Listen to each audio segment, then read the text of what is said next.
नमस्कार प्यारे बीएड के साथियों।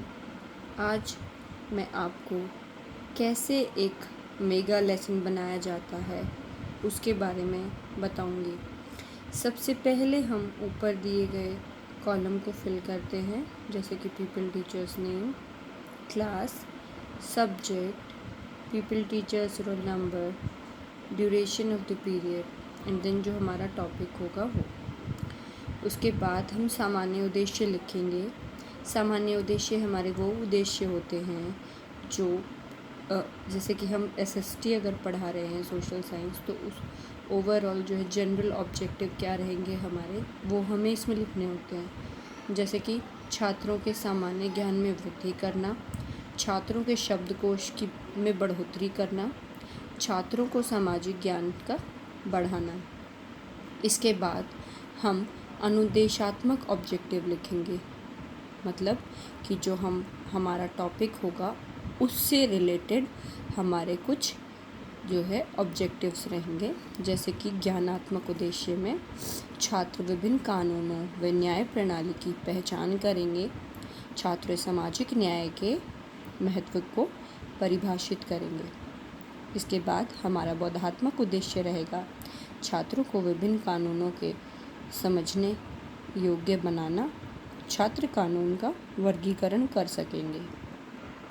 फिर हमारे कुछ प्रयोगात्मक उद्देश्य रहेंगे, जैसे छात्र कानून एवं सामाजिक न्याय प्रणाली की व्याख्या करेंगे, छात्र विभिन्न कानूनों के महत्व की परिकल्पना कर सकेंगे।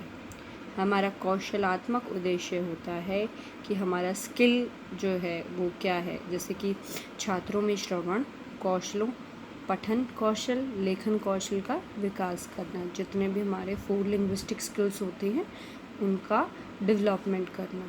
फिर बात आती है हमारी शिक्षण सामग्री। यह 2 प्रकार की होती है। सामान्य सामग्री जो हर क्लास में अवेलेबल रहती है, एक विशिष्ट सामग्री। विशिष्ट सामग्री वह होती है जो अध्यापक द्वारा कक्षा में ले जाई जा सकती है, जैसे कि वो मॉडल या कोई चार्ट के द्वारा जो है अपने टॉपिक को समझाना चाहता हो। तो जो सामान्य सामग्री रहेगी वो चाक, डस्टर, श्यामपट्ट आदि। और जो विशिष्ट सामग्री रहेगी वो विषय से संबंधित चार्ट हो सकता है, मॉडल हो सकता है। इसके बाद हम जनरल से कुछ क्वेश्चंस होंगे जो बच्चों से पूछेंगे, जिनको पूर्व ज्ञान परीक्षण भी कहते हैं, कि बच्चों को उसके बारे में कितना टॉपिक जो हम पढ़ा रहे हैं उससे पूर्व टॉपिक से रिलेटेड कुछ जानकारी है या नहीं। तो हम बिल्कुल जनरल से क्वेश्चन से स्टार्ट करेंगे और फिर थोड़ा टफ क्वेश्चन की तरफ आएंगे। तो जैसे कि हमारा जो टॉपिक है वो है कानून और सामाजिक न्याय, तो उसको कोरिलेट करते हुए हम कुछ प्रश्न पूछेंगे। मौलिक अधिकार किसे कहते हैं, तो बच्चे इसका जो है संभावित उत्तर देंगे। संविधान में कितने मौलिक अधिकार हैं, फिर जो बच्चे हैं वो इसका उत्तर देंगे। शोषण से आप क्या समझते हैं, इसका भी जो है बच्चे कुछ ना कुछ उत्तर देंगे, क्योंकि जो लेसन प्लान है हमारा 9th क्लास का है, 11th का है, तो उसके अकॉर्डिंग जो है वो अपना आंसर देंगे। संविधान में वर्णित कानूनों के बारे में आप क्या जानते हैं, इसका जो है समस्यात्मक प्रश्न है ये हमारा। तो हो सकता है कुछ बच्चे इसका जवाब दे या हो सकता है कुछ ना दे पाएँ। तो यहीं से हम हमारे विषय की घोषणा करेंगे। तो छात्रों के असंतोषजनक उत्तर मिलने पर जो छात्र अध्यापिका है वो अपने विषय की घोषणा करेगी। प्यारे छात्रों, आज हम कानून और सामाजिक न्याय के बारे में पढ़ेंगे। फिर जो है छात्रों की मदद से, छात्रों की सहभागिता से छात्र अध्यापिका अपने विषय का विस्तार करेगी, जिसे हम प्रस्तुतिकरण कहते हैं।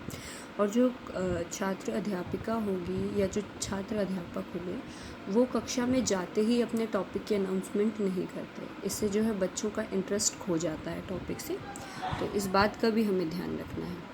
फिर हमारा लेसन प्लान होगा, जिसमें हमारी विषय वस्तु, छात्र अध्यापिका क्रियाएँ, छात्र क्रियाएँ और जो है हमारा श्यामपट्ट लेखन होगा। इसमें जो है कानून और सामाजिक न्याय के बारे में हम थोड़ा सा बताएंगे कि क्या होता है वो, जिसको बच्चे ध्यान से सुनेंगे।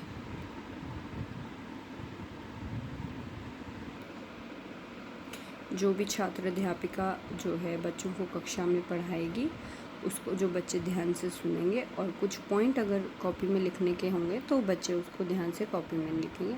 फिर जो हमारा नेक्स्ट होगा वो होगा शोषण के स्वरूप। शोषण कितने प्रकार के होते हैं, बाल श्रम के बारे में हम लिखेंगे, क्योंकि बाल श्रम भी एक प्रकार का जो है शोषण है। इसके बाद हमारा रहेगा कि सामान्यीकरण रहेगा कि आज जो हमने कक्षा में सामाजिक कानून न्याय के बारे में विस्तार से चर्चा की। समाज में कमज़ोर लोगों का शोषण से बचना चाहिए और समाज में शांति व्यवस्था को बनाए रखना, ये सब कानून का कार्य होता है। और फिर जो है हम लोग लेसन पढ़ाने के बाद कुछ जनरल क्वेश्चन करेंगे जितना हमने कक्षा में पढ़ाया उससे रिलेटेड, ताकि हम लोग ये जान सकें कि बच्चों को ने जो पूरा लेसन है जो हमने कक्षा में हमारा व्याख्यान दिया वो कितना ध्यान से सुना। और फिर जो है हम उनको गृह कार्य देंगे। गृह कार्य आप इसको इस तरीके से भी बना सकते हैं कि कानून और सामाजिक न्याय को वो घर से पढ़ कर आएंगे। धन्यवाद। अगर आपको मेरा लेसन प्लान अच्छा लगा इसको और लोगों को शेयर कीजिए और जानकारी दीजिए।